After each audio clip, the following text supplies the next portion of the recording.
মুন্না মুজিবের স্মৃতি শুধু বলবো আমি, ওখানে সাভারের জিওসি রিসিভ করে, সে তখন সাভারের জিওসি ছিল, জেনারেল, মেজর জেনারেল।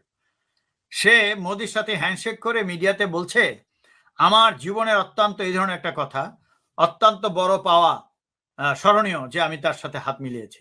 সেই থেকে আমি খেপেছি, হারামখোর, তোকে আমি ভদ্রলোক মনে করতাম, ফাজিল কোথাকার, স্টুপিড। সে কিন্তু প্রচন্ড সাফার করছে, তার শারীরিক, তার ফ্যামিলিগত সবকিছু মিলিয়ে। তবু মানে সেনাপ্রধান হওয়ার দৌড়েও তো সে পিছিয়ে ছিল একটা পর্যায়ে, যে সে এতবার তার ওই হার্টে রিং পরানো হয়েছে। তো এই যে তার হার্টের সমস্যা, নানা শারীরিক সমস্যার কারণে কিন্তু তাকে না দিয়ে অন্য কাউকে সেনাপ্রধান করা হবে এমন গুঞ্জনও কিন্তু বাজারে এসেছিল।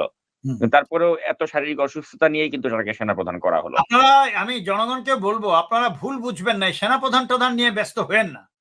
সেনাপ্রধান বলেন, 2-4টা জেনারেল টেনারেল ব্যবহার করছে, এগুলো সব তারেক সিদ্দিক আর মাফিয়া হাসিনার ভারতীয় রসরা কন্ট্রোল করে।